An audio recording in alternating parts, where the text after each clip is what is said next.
guys. I am actually a very shy person, so the second that I turn this on, I'm like, bye! But this is so important to me that I think this is the perfect time with the widespread coronavirus going on to talk about, I don't know why I have this hat on, oh, because of the hair, to talk about home birth. Because it dawns on me that we don't always realize our options until somebody says something. So there's a good percentage of people on the planet right now that don't even realize that home birth is an option. And so I could imagine that some people are thinking, oh my God, I'm gonna have to have my, anybody who's pregnant now is thinking, oh, I'm gonna have to have my baby at a hospital with the coronavirus. And if you're smart and conscious, you're also thinking about the other factors of how a baby doesn't have a strong immune system when they're born, and so their chances of making it if they get the coronavirus and they get it bad are slim. And I'm not trying to scare anybody, I'm just speaking facts that if they go unnoticed, well, they could change a lot of things. For example, some women might be thinking, I'm getting so serious, they might be thinking, oh, if they just found out they're pregnant, they might actually make a decision to abort their baby based off of the crisis that's happening with this virus spreading, right? And if the facts and the information were different, they would choose to have it. So this could be the video that makes them choose differently because they didn't know it was an option to have a home birth, so they choose to abort their baby. Who knows? These things could happen. There's so many people in the world, I'm sure some people already have made that decision because of the virus. And I wouldn't be able to push myself to abortion now, but when I was younger, and I've never had one, if I found out I was pregnant during the times like this, and I didn't know all I do now, I may have very well decided to abort.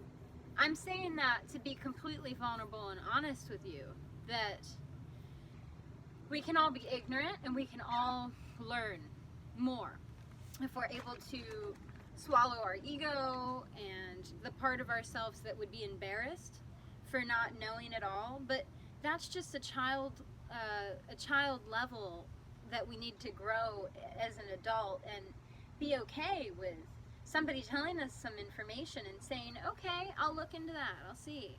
So I just want you to look into home birth for these reasons. And also, the more you talk, the less you listen, thus the less you learn. And you might be going, well, home birth, it's so much more expensive. Actually, the hospital is thousands of dollars, thousands at least, versus having a midwife that is a doctor that comes to your house. Think of how luxurious that sounds, not having to be hooked up to all these IVs in a loud, noisy hospital, and being able to be at home with all your things, right? It's easily accessible in the comfort of your home, and you pay the midwife, and usually insurance will cover it because they're a doctor. And if it doesn't cover it, it's still less than the hospital, like way less. It's a quarter of that. So you pay like maybe $500, and a midwife's been to school. There's nothing dangerous about it. That's totally safe. Also, unless you live in the middle of nowhere, then you are close enough to a hospital that if something was to happen, and your midwife will explain this to you if you're worried, that you will be able to go to the hospital, no problem, if there was an issue that she can't handle. But they're trained, okay? So you get a birthing pool. You rent one, right? And you have it in your room. And my mom did this. She had my brother in our bedroom that I still live in. She had a home birth with him, and she said it was the best experience, that she would do it again, and she wishes she did that with me, but she didn't have enough in her to fight against my dad about doing that with her first pregnancy. She has 2 kids. I'm the oldest. And my dad was concerned because, you know, that's the first, and listen to that. Concern gets confused with fear quite often. I'm going to talk about this in a second. We make a lot of choices out of fear, but we don't realize it because we're being controlled by the fear. When you're being controlled by something, a lot of the times we don't know it. Like if a partner is controlling our way about being things because they're whatever, talking a certain way, we don't realize it until we're already through it, right? And we've moved through the fear, and then we're like, oh my God, why did I make that decision? You can think about this now. I'm sure there were some decisions you made a year ago or something where you go, how the heck could I make that decision? Because you're being controlled in some way with something. Our emotions can do that, right? So, I'm not trying to get too off track. We get controlled by this fear of the unknown with a new experience. So, you haven't birthed a baby before, and let's say I'm a guy and I'm so in love with this woman because we're not separate, we're one now. So, because I'm scared, I'm going to put that fear onto her, and I don't want her to have the baby at home because I don't know what that's like. It's too scary, and it just sounds really overwhelming. They're having a baby. Oh, it's so big. Well, yeah, man, it is big. It's a creation of life, right? So, and if you don't know how to stand your ground when fear is getting pushed around, you're just gonna be like, let it override you, right? And that happens every day, man, all the time. We're living in it, and we got to get out of it. So she you know, went along with it because she was so sick, having morning sickness and stuff. She didn't have enough in her the first couple months to fight against him and say her reasons for why she wanted to have a home birth. So she just went with it, and that was because his fear was rubbing off on her. Because you know how they say you want to hang out around what you want to be like. Well, it's true, and you don't want to be, if you're around energy long enough, it doesn't have to be very long, you can pick up off that energy depending on how sensitive you are. I'm extremely sensitive, to the point where if I hang out around somebody who's got an addiction for chocolate or ice cream, and I might not even like that stuff hardly, I'm gonna go home and crave it. And this happens to me about a lot of things, and I really do realize them immediately. I go, why is this? But not a lot of people have that conscious awareness to ask, what is this coming from? Why am I having this behavior, this new behavior, right? So back to the fear thing.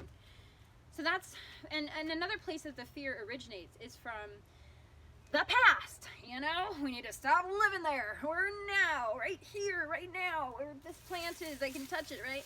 Okay, so like, you know, BC, like way back, okay? When women were dying in birth, right? Childbirth. Look, man, there's a lot of reasons for that. Do I really need to go into them? No, I didn't think so. The reasons are, like, we did not have even any of the things that we do today. Like, how can you even compare where we are now with back then? And this is a subconscious thing. I'm not saying you're aware of this. Subconsciously, this is all it takes. You watch a video, a movie that is from a long time ago, and a woman is giving childbirth and she dies, and it's tragic, it's sad, right? Well, that's enough to signal to your subconscious. This is why we have to be very careful of what we are reading, listening to, eating, being around, right? It all affects you, subconsciously and consciously.